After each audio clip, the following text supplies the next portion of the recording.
अस्सलाम वालेकुम स्टूडेंट्स, उम्मीद करता हूँ आप सब खैरियत से होंगे। स्टूडेंट्स, आज का हमारा लेक्चर जो है वो क्लास 10 की फिज़िक्स के मुतालिक है, जिसका नाम है simple harmonic motion and waves. हमने अपने प्रीवियस लेक्चर के अंदर सिंपल हार्मोनिक मोशन को डिस्क्राइब किया था। पूरी कोशिश की थी कि उसको इजीली से इजी डेफिनेशन बना के आप तक पहुँचाई जाए। आज के स्टूडेंट्स लेक्चर के अंदर हम एग्जाम्पल जो है सिंपल हार्मोनिक मोशन की जो पहली एग्जाम्पल है, जिसमें हम डिस्कस करते हैं about the mass motion of a mass attach to a spring. उसके मतलब जो है आज हम जो है वो डिस्कस करेंगे आज के लेक्चर में। तो स्टार्ट करते हैं लेक्चर अपना। क्वेश्चन आपको स्टूडेंट पेपर में इस फॉर्म में आ सकता है कि prove that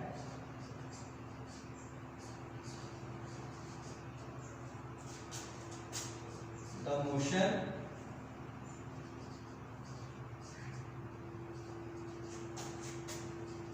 of a mass attached to a spring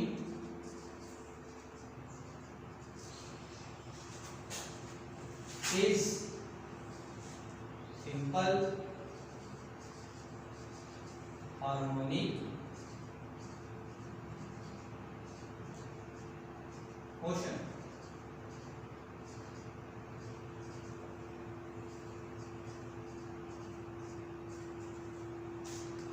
इस तरह भी क्वेश्चन पेपर में आपसे पूछा जा सकता है कि प्रूव करें कि जो आपका मोशन ऑफ बॉडी है कोई भी, जिसे हमने स्प्रिंग के साथ अटैच कर दिया है, अब जब वो मूव करेगी तो उसकी जो मोशन बनेगी वो एक सिंपल हार्मोनिक मोशन होगी। या आपसे वो इस तरीके से भी पूछ सकता है कि explain the motion of the mass attach to the spring, इस फॉर्म में भी आ सकता है। इससे पहले स्टूडेंट कि मैं अपना लेक्चर इस चीज़ के मुताबिक स्टार्ट करूँ, आपको आपके जहन में पहले सिंपल हार्मोनिक मोशन की डेफिनेशन जो है वो टोटली अच्छे तरीके से वो आपके जहन में होनी चाहिए कि सिंपल हार्मोनिक मोशन होती क्या है। तो मेरा आपको एडवाइस है कि आपने अगर हमारा प्रीवियस लेक्चर अभी तक जो है वो नहीं देखा, जो कि सिंपल हार्मोनिक मोशन से मुतल्लिक है, तो पहले आप उसको स्टडी करें। उसके बाद जो है अगर आप ये समझेंगे तो इंशाल्लाह आपको ज़्यादा ईजी महसूस होगा। इससे भी पहले मैं एक बात को थोड़ा सा मैं जो है वो सिंपल हार्मोनिक मोशन की जो डेफिनेशन है उसको दोबारा यहाँ पर एक बार रिपीट कर देता हूँ। हमने सिंपल हार्मोनिक मोशन में क्या स्टडी किया था कि सिंपल हार्मोनिक मोशन अगर when the force net force is directly proportional to the displacement from the mean position, यानी नेट फोर्स ये है displacement, net force is directly proportional to the displacement from the mean position. और यहाँ पर हमने minus का sign क्यों लगाया था? क्योंकि ये जो नेट फोर्स है वो डिस्प्लेसमेंट के अपोजिट डायरेक्शन में एक्ट करती है, इसलिए यहाँ पर हमने नेगेटिव साइन लगाया था। स्टूडेंट, आपने इस बात को ध्यान में रखना है। Newton second law of motion जो है, मैं थोड़ा सा उसको पहले डिस्क्राइब करूँगा, फिर मैं इस चीज़ की तरफ बढ़ूँगा। सेकंड लॉ ऑफ मोशन के अंदर न्यूटन ने ये कहा था, when a force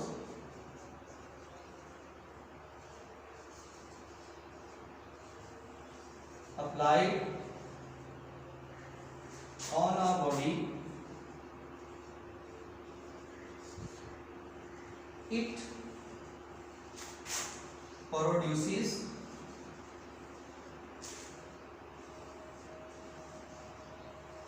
acceleration in the body in the direction of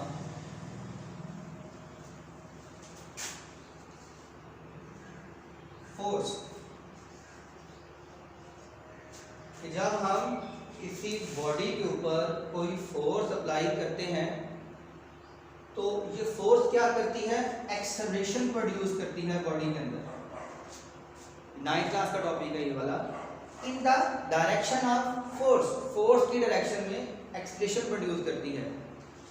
and magnitude of this acceleration, ठीक है, is directly proportional to the applied force and inversely proportional. उसमें कहा था कि magnitude of this acceleration is directly proportional to the applied force. आगे मैं नहीं लिख रहा, मैथमेटिकल जो क्वेश्चन में लिख रहा हूँ, एक्सेलरेशन जो है वो फोर्स के डायरेक्टली प्रोपोर्शनल है। इसका मतलब क्या हुआ कि अगर आप फोर्स ज़्यादा अप्लाई करेंगे तो एक्सेलरेशन भी ज़्यादा अप्लाई होगा, और अगर आप फोर्स कम अप्लाई करते हैं तो एक्सेलरेशन भी कम प्रोड्यूस होगा। तो ये हमने यहाँ से डेरिवेशन की थी कि F is equal to M A, ये हमारा Newton second law of motion था। यानी फोर्स बेसिकली एक्सेलरेशन से रिलेटेड है। एक्सेलरेशन जहाँ मैक्सिमम होगा वहाँ फोर्स, जहाँ मैक्सिमम होगी वहाँ एक्सेलरेशन भी मैक्सिमम होगा, जहाँ फोर्स मिनिमम होगी वहाँ एक्सेलरेशन भी मिनिमम होगा। तो यहाँ पे देखिएगा ये वाली क्वेश्चन के अंदर जो हमने डेरिवेशन ली थी सिंपल हार्मोनिक मोशन से कि फोर्स जो है वो डायरेक्टली प्रोपोर्शनल है डिस्प्लेसमेंट के। अगर डिस्प्लेसमेंट ज़्यादा बॉडी का होगा तो नेट फोर्स जो अप्लाई हो रही है वो भी ज़्यादा होगी, और अगर डिस्प्लेसमेंट कम होगा तो नेट फोर्स भी कम होगी। और फोर्स रिलेटेड है एक्सेलरेशन के साथ, ये दोनों फोर्स बढ़ेगी एक्सेलरेशन भी बढ़ेगा। तो हम यहाँ पर लिख सकते हैं कि जो एक्सेलरेशन है it is also directly proportional to the displacement from the mean position, कि अगर फोर्स ज़्यादा होगी डिस्प्लेसमेंट के ज़्यादा होने से फोर्स ज़्यादा होगी, अगर फोर्स ज़्यादा होगी तो फिर एक्सेलरेशन भी ज़्यादा होगा, क्योंकि फोर्स एंड एक्सेलरेशन एक दूसरे के डायरेक्टली प्रोपोर्शनल हैं। फोर्स ज़्यादा करेंगे एक्सेलरेशन भी ज़्यादा होगा। इसका मतलब ये हुआ कि अगर डिस्प्लेसमेंट ज़्यादा है फोर्स ज़्यादा होगी नेट फोर्स, और अगर नेट फोर्स ज़्यादा है इट मीन एक्सेलरेशन भी ज़्यादा होगा, यानी डिस्प्लेसमेंट ज़्यादा करेंगे तो एक्सेलरेशन भी ज़्यादा प्रोड्यूस होगा। ये बात आपने जो है वो ज़हन के अंदर रखनी है। हम जो डेफिनेशन थी हमारी, तो स्टूडेंट्स यहाँ से हम सिंपल हार्मोनिक मोशन की जो डेफिनेशन है उसको हम ऐसे लिख सकते हैं कि simple harmonic motion is the motion in which acceleration is directly proportional to the displacement from the mean position. आप दोनों सूत्रों में डिस्क्राइब कर सकते हैं सिंपल हार्मोनिक मोशन को, फोर्स की फॉर्म में भी, नेट फोर्स की फॉर्म में भी, और एक्सेलरेशन की फॉर्म में भी। ये डेफिनेशन क्या थी? Simple harmonic motion is the force is the motion in which net force is directly proportional to the displacement from the mean position. और आप इसको ऐसे भी डिस्क्राइब कर सकते हैं, simple harmonic motion is the motion of a body in which acceleration is directly proportional to the displacement from the mean position। यानी आप नेट फोर्स की जगह एक्सेलरेशन का वर्ड भी यूज कर सकते हैं। ये दोनों जो आपकी डेफिनेशन है ये सिंपल हार्मोनिक मोशन को रिप्रेजेंट करती हैं। तो ये बातें मैंने आपको क्यों बताई हैं, इसका मुझे जरूरत क्यों महसूस हुई है, ये इंशाल्लाह जब हम इस टॉपिक को आगे लेके चलेंगे एट दी एंड जाके जो हम ये इसकी मदद से ये डेरिवेट करेंगे, यानी एक डेफिनेशन से हम सिंपल हार्मोनिक मोशन की दूसरी डेफिनेशन को जो है हम वो डिराइव कर लेंगे। तो हम फिर वहाँ पर इस चीज़ को बताएंगे कि क्योंकि ये सिंपल हार्मोनिक मोशन के अंदर ये चीज़ मौजूद है, इसलिए इसकी जो मोशन है मास की स्प्रिंग से अटैच वो एक सिंपल हार्मोनिक मोशन है। स्टार्ट करते हैं आज का टॉपिक। इसमें स्टूडेंट आपने क्या करना है, एक फर्ज करें कोई रिजिड बॉडी है, जैसे दीवार कह लें या तो कुछ भी कह लें, इसके साथ हमने यहाँ पर एक स्प्रिंग को जो है वो अटैच कर दिया, और इस स्प्रिंग के दूसरी साइड पे कोई बॉडी जो है जिसका मास m है वो हमने साथ इधर इसको बांध दिया। ये इस वक्त जो स्प्रिंग है अपनी रेस्ट की पोजीशन में है। इसका मतलब हुआ कि बॉडी की ये वाली जो पोजीशन है, जिस पोजीशन पे ये इस वक्त मौजूद है, ये इसकी मीन पोजीशन कहलाएगी। जिस जगह पर बॉडी रेस्ट की हालत में हो उस पोजीशन को हम उसकी मीन पोजीशन कहते हैं। यानी इस पे लगने वाली तमाम फोर्सेस का जो रिजल्टेंट है, यानी जो नेट फोर्स है वो यहाँ पर 0 है, ये रेस्ट की पोजीशन में है। इस पोजीशन का नाम हम रख लेते हैं पोजीशन ओ नाम दे देते हैं इसको। अब स्टूडेंट यहाँ से हम क्या करते हैं, इस स्प्रिंग के ऊपर हम एक फोर्स अप्लाई करते हैं और इसको स्ट्रेच करते हैं, खींचते हैं इसको, और इसको खींच के हम एक अनदर पोजीशन पे ले गए इस वाली बॉडी को। ये थी इसकी मीन पोजीशन, ये वाली। हमने इसको मीन पोजीशन से डिस्प्लेस कर दिया बाय अप्लाइंग अ फोर्स। जो फोर्स हम अप्लाई करेंगे उसे हम अप्लाइड फोर्स बोलेंगे।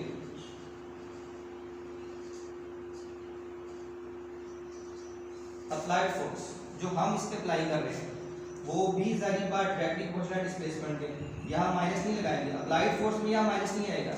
इसका मतलब क्या हुआ कि जो फोर्स हम इस पे अप्लाई कर रहे हैं वो इसके डिस्प्लेसमेंट, ये यहाँ से देखें इसका फासला पहले से ज़्यादा हो गया, मीन पोजीशन से जो डिस्टेंस था वो डिस्प्लेसमेंट था वो बढ़ गया ये वाला। तो हम जितनी ज़्यादा फोर्स अप्लाई करेंगे उतना डिस्प्लेसमेंट बढ़ता जाएगा। मैं अगर इससे ज़्यादा फोर्स अप्लाई करूँ तो ये डिस्प्लेसमेंट और बढ़ जाएगा, और अप्लाई करूँ डिस्प्लेसमेंट और बढ़ जाएगा, यानी जितनी हम फोर्स अप्लाई करेंगे उतना इसका डिस्प्लेसमेंट इंक्रीज होता जाएगा, यानी फोर्स के बढ़ाने से डिस्प्लेसमेंट भी बढ़ेगा। ये अप्लाइड फोर्स की बात हो रही है अभी। ये पोजीशन स्टूडेंट फर्ज करें इस वक्त हमने जिस पोजीशन पे इसको ले आए हैं इसका नाम हम रख लेते हैं दैट इज ए पोजीशन, और ये इस वक्त इस बॉडी की एक्सट्रीम पोजीशन होगी क्योंकि यहाँ पर डिस्प्लेसमेंट सबसे ज़्यादा मैक्सिमम है, दैट इज एक्सट्रीम पोजीशन।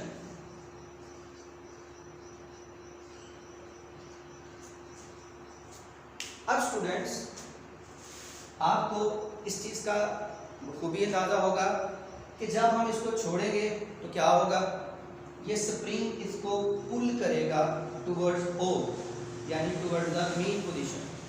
अब वो कौन सी फोर्स है इसके अंदर जो इसको मीन पोजीशन की तरफ खींचती है, वो स्टूडेंट कहलाएगी यहाँ पर इस स्प्रिंग की रीस्टोरिंग फोर्स।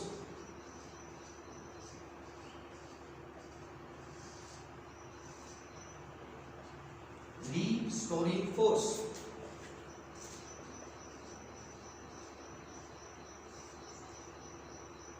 स्टूडेंट इसको भी थोड़ा सा आपके लिए थोड़ा समझना जरूरी है। रीस्टोरिंग फोर्स क्या होती है? It is the force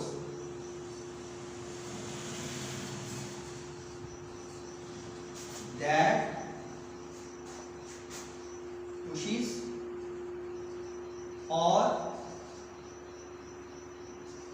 pull the body performing oscillatory motion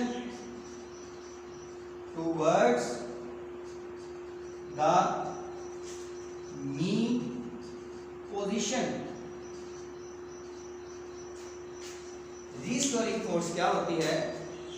it is a force, ये एक फोर्स है दैट पुशेस और पुल्स, जो कि पुश करे धकेले और पुल या खींचे द बॉडी, बॉडी को जो क्या कर रही है?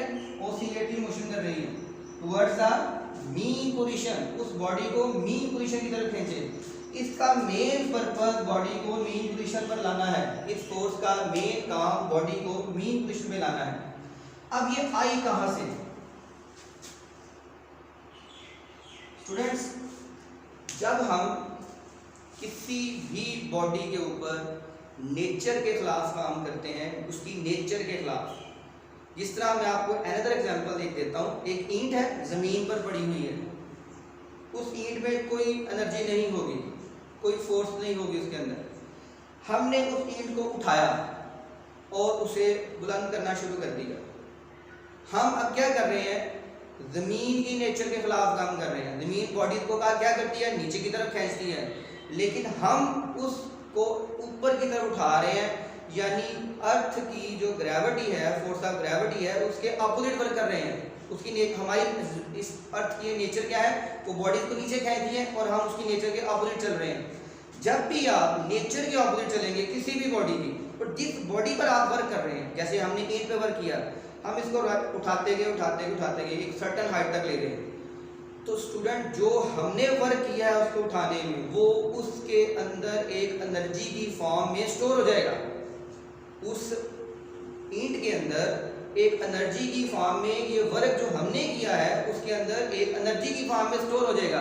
अब अगर आप उस ईंट को छोड़ते हैं तो वो एनर्जी जो इसके अंदर स्टोर हो चुकी है वो कोई ना कोई वर्क करेगी। उस ईंट में भी एक एनर्जी आ जाएगी और वो उस एनर्जी के तहत कोई ना कोई वर्क करेगी। यानी हमने जब नेचर के खिलाफ काम किया, जिस बॉडी पे किया, उस बॉडी में कोई ना कोई एनर्जी आ जाएगी।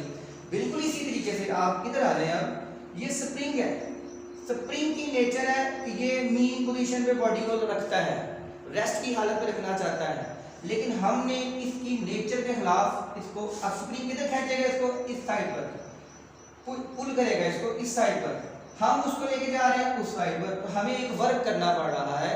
जो हम वर्क कर रहे हैं इसके अंदर, वो जितना वर्क हम करते जाएंगे इस बॉडी के अंदर, वो work in the form of, वो जो वर्क है वो फोर्स की फॉर्म में इसके अंदर स्टोर होता जाएगा। इसके अंदर एक फोर्स पैदा होती जाएगी स्प्रिंग के अंदर। जब हम इसको छोड़ेंगे तो ये उस फोर्स के जरिए असर जो है, ये स्प्रिंग जो है इसको पुल करेगा। वो जो फोर्स है उस फोर्स का नाम है रीस्टोरिंग फोर्स, यानी जो स्टोर की हुई फोर्स है इसके अंदर, वो उसके तहत उस फोर्स को कंज्यूम कर रहा है, खर्च कर रहा है उसको, और उस फोर्स के तहत ये बॉडी को जो है टुवर्ड्स द मीन पोजीशन खींचता है। तो रिस्टोरिंग फोर्स किसी भी बॉडी के अंदर ऐसी फोर्स है जो उसको उसकी मीन पोजीशन, उसकी रेस्ट की पोजीशन की तरफ खींचती है या पुल करती है। तो ये स्टूडेंट आपने इसको ज़हन में बात को रखना है। तो जब हमने इस स्प्रिंग को पोजीशन ओ से हमने ए पर लेके गए यहाँ पर, तो स्टूडेंट इसके अंदर एक फोर्स स्टोर हो जाएगी, जिससे जब हम इसको छोड़ेंगे तो वो फोर्स इसको पुल करेगी। उस फोर्स को क्या कहेंगे? Restoring force. वो फोर्स इसको पुल करेगी टुवर्ड्स द मीन पोजीशन, क्योंकि रिस्टोरिंग फोर्स का काम क्या है? पुशेस और pulls the body towards the mean position. तो वो इसको मीन पोजीशन की तरफ जो है वो खींचना शुरू करेगी। अब वो इसको यहाँ पर लेके आएगी इस पोजीशन ओ के ऊपर। अब स्टूडेंट मैं अभी टॉपिक को यहीं तक रोक रहा हूँ, आगे फर्दर मैं नहीं लेके चल रहा इसको कि अभी ये इधर से दोबारा इसको इस साइड पे लेके आएगा एक नई पोजीशन पर। वो हम इस चीज को समझने के बाद जब आगे चलेंगे फिर मैं उसमें इस चीज को एक्सप्लेन करूंगा। अभी अब यहाँ तक इसको थोड़ा सा रोक लें। हमने यहाँ पर जब किसी बॉडी की ऊपर आप फोर्स अप्लाई करते हैं और डिस्प्लेसमेंट बढ़ता है तो हुक्स लॉ अप्लाई होता है यहाँ पर। हुक्स लॉ क्या कहता है? हुक्स लॉ कहता है कि जो फोर्स आप अप्लाई करते हैं वो डायरेक्टली प्रोपोर्शनल है डिस्प्लेसमेंट के, और अगर हम रिस्टोरिंग की बात करें वो -x आएगा यहाँ पर। तो यहाँ पर अगर हम ये प्रोपोर्शनैलिटी का साइन जब कभी भी आपके पास किसी इक्वेशन में आ जाए तो रिलेशन में आपको शो हो, इस प्रोपोर्शनैलिटी के साइन को खत्म करके इक्वल लगाया जाता है और कोई ना कोई कांस्टेंट जो है यहाँ पर अप्लाई करते हैं। यहाँ पर हम लगा रहे हैं k, और ये जो माइनस का साइन है ये मैं यहाँ शुरू में लगा देता हूँ। इक्वल लगाते हैं प्रोपोर्शनैलिटी को खत्म करके, साथ में कोई कांस्टेंट, यहाँ पे कांस्टेंट इस्तेमाल कर रहे हैं कि ये वाला माइनस साइन इधर आ गया और साथ में आ गया x, f is equal to -kx। ठीक है, ये हुक्स लॉ है, ये हमें हुक्स लॉ है 9th क्लास में भी आपने ये पढ़ा होगा। f is equal to -kx, ये हमारे पास एक इक्वेशन आ गई। अब यहाँ से आप फिर यहाँ पर Newton second law of motion को अप्लाई करें। f is equal to ma। अच्छा चलिए इससे पहले चीज देखें, हम पहले k फाइंड करना चाहते हैं। k क्या है? k इज इक्वल टू ये आ जाएगा f ओवर -x, ये दोनों नीचे डिवाइड हो जाएंगे, या लिख लेंगे f इज इक्वल टू ये वाला माइनस का साइन यहाँ पर हमेशा कभी ना शो करें, क्योंकि k क्या है स्टूडेंट? यहाँ पर k is the spring constant.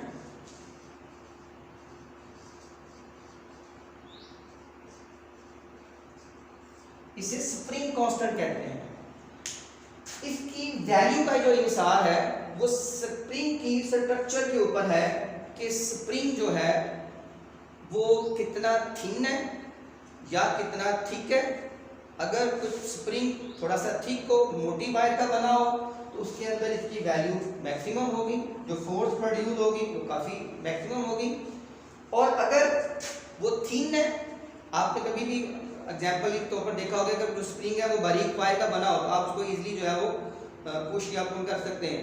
लेकिन अगर कोई मोटी वायर का बना हुआ स्प्रिंग हो, हैवी हो जरा, तो आप उसको खींचेंगे तो बहुत ज़्यादा आपको फोर्स एक्सर्ट करनी पड़ेगी, क्योंकि उसके अंदर स्प्रिंग की जो वैल्यू, स्प्रिंग कांस्टेंट की वैल्यू काफ़ी ज़्यादा होगी। तो k की वैल्यू का इंसार स्प्रिंग की स्ट्रक्चर पर है, स्प्रिंग के मटेरियल पर है, किस मटेरियल का वो बना हुआ है। तो मटेरियल और उसकी जो स्ट्रक्चर है वो थिन है, वो थिक है, उसके ऊपर इसकी वैल्यू का इंसार होता है। तो ये जो k है इसको आपने याद रखना है, ये स्प्रिंग कांस्टेंट है यहाँ पर। ठीक है जी, अब आ जाए फर्दर, इसको आगे हम लेके चलते हैं। इसी को हम यहाँ से आगे, ये हमारे पास आ गया था f is equal to -kx। Student हमने Newton second law of motion में पढ़ा था f is equal to ma। तो तो यहाँ पर एफ एम ए इक्वल होता है, मैं यहाँ पर एफ की जगह पर इधर एम ए जो है वो रिप्लेस कर रहा हूँ, एफ की जगह पर M A is equal to minus K X. M यहाँ मल्टीप्लाई हो रहा है, उधर जाकर क्या होगा divide, A is equal to minus K X over M. हमारे पास ये एक इक्वेशन आ गई। अच्छा अब स्टूडेंट यहाँ पर आप देखिएगा, हमने प्रोपोर्शनैलिटी को जब खत्म किया तो इक्वल और कांस्टेंट का इस्तेमाल किया। अगर हम दोबारा रिवर्स करें यानी कांस्टेंट और इक्वल को खत्म करें तो वो दोबारा कन्वर्ट हो जाएगा प्रोपोर्शनैलिटी के अंदर। यानी अगर प्रोपोर्शनैलिटी को खत्म करेंगे इक्वल और कांस्टेंट आएगा, और अगर इक्वल और कांस्टेंट को खत्म करेंगे तो दोबारा प्रोपोर्शनैलिटी आ जाएगी। यहाँ पर आप के देखें क्या चीज है, it is a constant. Constant किसे कहते हैं, जिसकी वैल्यू फिक्स हो, यानी स्प्रिंग का जो भी स्प्रिंग हम इस्तेमाल कर रहे हैं इसकी जो भी स्प्रिंग कांस्टेंट जो भी होगा इस पूरे एक्सपेरिमेंट के अंदर उसकी वैल्यू कम ज्यादा नहीं होगी, जितनी भी है वो उतनी ही रहेगी, ज्यादा ये कांस्टेंट वैल्यू है। मैथ क्या है, ये इस बॉडी का मैथ है। सपोज दैट स्टूडेंट ये मैथ फर्ज करें 1 kg मैथ है, 1 किलोग्राम का मैथ है। अगर इसको मैं रिलीज करता हूँ, छोड़ता हूँ, ये इधर आता है, इस साइड पे जाता है, फिर वापस आता है, फिर इधर आता है, इस सारे एक्सपेरिमेंट के अंदर क्या इस मैथ की वैल्यू पर कोई असर होगा? क्या ये मैथ जो है वो साइज में बड़ा हो जाएगा? क्या ये मैथ साइज में छोटा हो जाएगा? बिल्कुल नहीं, ये 1 kg ही रहेगा। हम जितनी मर्जी इससे वाइब्रेटिंग मोशन करवाते रहें, इस मैथ की वैल्यू के ऊपर कोई फर्क नहीं पड़ेगा। ये जितनी इसकी वैल्यू है 1 kg है वो उतनी ही रहेगी। लिहाजा इसको कह सकते हैं कि math is also a constant value in this equation. तो ये भी एक कांस्टेंट बन गया, ये भी एक कांस्टेंट बन गया। तो मैं इसको ऐसे लिख सकता हूं, a is equal to minus, ये दोनों कांस्टेंट आ गए, दोनों कांस्टेंट खत्म करके हम यहां लिख देते हैं कांस्टेंट, और साथ में आ गया x। अभी स्टूडेंट मैंने बोला था कि अगर हम प्रोपोर्शनैलिटी को खत्म करें इक्वल और कांस्टेंट आता है, और अगर हम रिवर्स करें दोबारा इसी को कि हम कांस्टेंट और इक्वल को खत्म करें इन दोनों को, तो क्या आ जाएगा, दोबारा रिवर्स होके वो प्रोपोर्शनैलिटी बन जाएगा। कांस्टेंट खत्म किया और इक्वल खत्म किया तो वो आ गया प्रोपोर्शनैलिटी। ए प्रोपोर्शनल हो जाएगा माइनस एक्स के, यानी ए जो है वो प्रोपोर्शनल आ गया माइनस एक्स यानी डिस्प्लेसमेंट के। तो यहां से आप स्टूडेंट देख सकते हैं कि expression is directly proportional to the displacement from the mean position. यही हमारी जो सिंपल हार्मोनिक मोशन हमें यही सिखाती है कि अगर किसी बॉडी के जो एक्सप्रेशन है वो डिस्प्लेसमेंट के डायरेक्टली प्रोपोर्शनल हो तो उसकी मोशन कौन सी होगी, वो सिंपल हार्मोनिक मोशन होगी। तो हम इसलिए अब ये बात कह सकते हैं कि motion of mass attached to a spring is simple harmonic motion, because इसमें से हमारा रिजल्ट जो आया सारा कुछ डेरिवेट करके वो according to simple harmonic motion आया। सिंपल हार्मोनिक मोशन ने हमें जो चीज सिखाई थी बिल्कुल वही चीज यहाँ से हमारे पास डेरिवेटिव हो गई है। तो लिहाजा अगर हमें क्वेश्चन पेपर में आता है prove that motion of a mass attached to a spring is simple harmonic motion, तो ये आपने जो सारी डेरिवेशन की है इसको करके एट द एंड जब रिजल्ट आएगा तो आप कह सकते हैं सो सिंपल हार्मोनिक मोशन क्या होती है, it is a motion in which acceleration of the body is directly proportional to the displacement from the mean position. तो ये चीज हम डेरिवेट कर चुके हैं, ड्राइव हो चुकी है, लिहाजा इसकी जो मोशन है वो कौन सी है, सिंपल हार्मोनिक मोशन है। तो ये हमने एक चीज यहाँ पर स्टूडेंट प्रूव कर दी है। अब जो फर्दर जो मैंने आपको पहले कहा था कि मैं अभी इसको आगे जो एक्सप्लेन नहीं करता, अब मैं आपको उस टॉपिक की तरफ लेके जाता हूँ। वो टॉपिक क्या है हमारा, वो है conversion of energies in this example. Conversion या आप कह लेंगे, अच्छा आप इससे पहले एक चीज और देखें कि इस मोशन जो है इसकी, ये यहां से पहले ओ से ए पे हम लेके गए, हमने छोड़ा, ये ए से ओ पर आया। अब जब ओ पे आएगा तो उसके बाद दोबारा ये पुश होगा, ऐसे टच होगा और ये एक नई पोजीशन पे आ जाएगा। यहाँ पर मीन पोजीशन इसकी यही है ओ, लेकिन अब ये जो हम इसको रिलीज करते हैं तो ये ए से ओ पे आता है, ओ से फिर ये बी पोजीशन पे चला जाता है और स्प्रिंग जो है वो कंप्रेस हो जाता है। तो ये ऐसा क्यों होता है, अब हम ये सीखने लगे इसके अंदर। तो वो कैसे, कि कौन सी चीज है जो इसको पुश करती है, अब हम उसके बारे में जो है पढ़ेंगे। स्टूडेंट इस टॉपिक को आप कह सकते हैं interconversion of energies. Inter conversion of energies.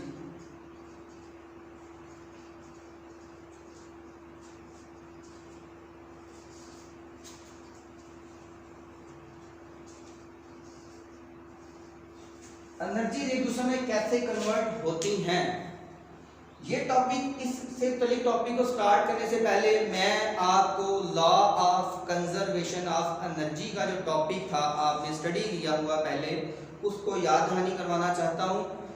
उसमें हमने क्या सीखा था कि energy can neither be created not destroyed but it can be change from one shape to another shape. Energy को हम पैदा नहीं कर सकते, एनर्जी को हम खत्म नहीं कर सकते, बट हम इसकी शक्ल को, सूरत को चेंज कर सकते हैं, एक फॉर्म से दूसरी फॉर्म में तब्दील किया जा सकता है।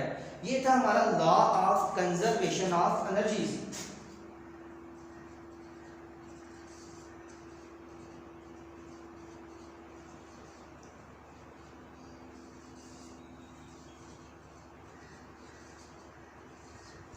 Energies can neither be created, यानी एनर्जी को हम पैदा नहीं कर सकते, नॉट डिस्ट्रॉयड, ना ही खत्म कर सकते हैं, but it can be change from one shape to another, लेकिन इसकी शक्ल बदल सकते हैं। तो ये टॉपिक अपने ज़हन के अंदर आप जो है इसको रखिएगा। और inter conversion of energy, inter conversion of energy के एनर्जीज को ना हम खत्म कर सकते हैं ना ही पैदा कर सकते हैं, लेकिन इनकी फॉर्म को चेंज किया जा सकता है। ये बात आपने अपने ज़हन में रखनी है। स्टूडेंट, जब हम इसको यहाँ से पुश करते हैं O से A की तरफ इस पोजीशन पर, तो स्टूडेंट इसके अंदर जो एनर्जी इस वक्त मौजूद होगी। अच्छा, इससे पहले आपने एक चीज कंसीडर कर लेनी है कि ये एक हॉरिजॉन्टल सरफेस के ऊपर पड़ा हुआ है, और वो जो सरफेस है, जो भी सरफेस है, वो फ्रिक्शनलेस है। ये बात ज़हन में बिठा लीजिएगा, फ्रिक्शनलेस सरफेस है।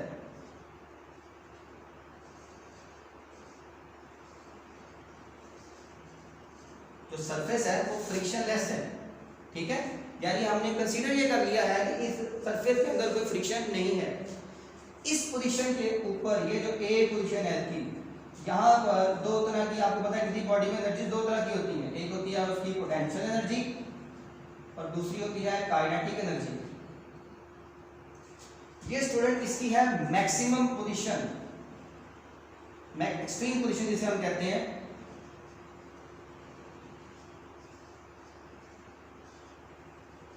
यहां पर जब भी बॉडी अपनी एक्सट्रीम पोजीशन पर पहुंचती है तो वो वहां जाकर रुक जाती है। जैसे मैं फर्ज करें इस बोर्ड मार्कर को ऊपर फेंकूं तो ये ऊपर जाएगा, आहिस्ता आहिस्ता स्लो होते होते एक वक्त आएगा कि यहाँ जाकर स्टॉप हो जाएगा, रुकेगा, अपनी एक्सट्रीम पोजीशन पे जाके ये रुकेगा।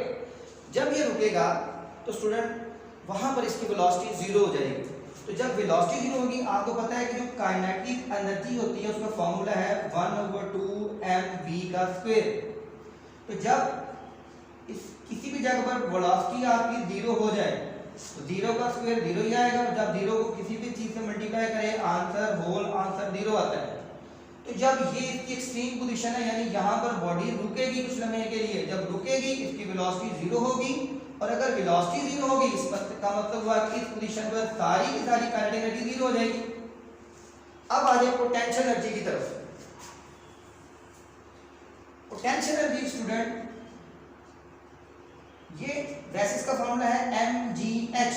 अगर तो बॉडी वर्टिकल मूव कर रही हो तो इस बॉडी का मास कितना है और वो कितने डिस्टेंस पे, कितनी हाइट पे जा रही है, तो इसको अगर उसकी जो मीन पोजीशन से, ये बेसिकली क्या है, मीन पोजीशन से फासला है हाइट, मीन पोजीशन से फासला, उसकी मीन पोजीशन ये अर्थ है उस वक्त, और वो जितना ऊपर गई अर्थ से जितना डिस्टेंस तय करी वो उसकी हाइट कहलाती है। अब आपने याद रखना है मीन पोजीशन जहाँ पे वो रेस्ट की हालत में होती है, ये है इसकी मीन पोजीशन।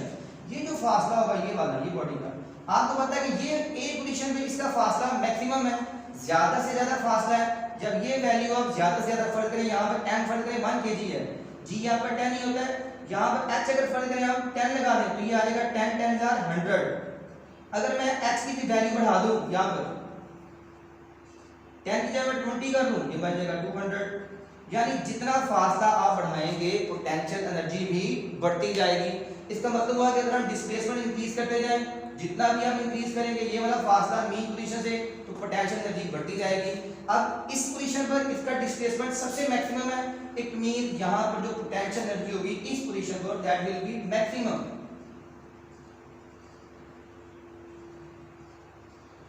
क्योंकि स्प्रिंग की इलास्टिसिटी की वजह से ये पैदा हो रही है पोटेंशियल एनर्जी, लिहाजा इसको हम इलास्टिक पोटेंशियल एनर्जी यहां पर जो है इसको ध्यान रखिएगा, ये पोटेंशियल एनर्जी कौन सी है, इलास्टिक पोटेंशियल एनर्जी।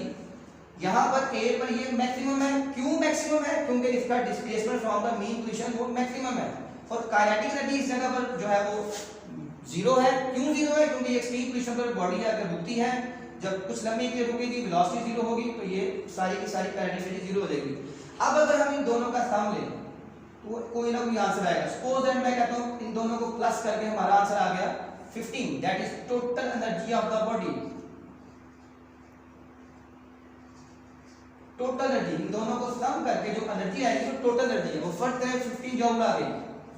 ठीक है जी।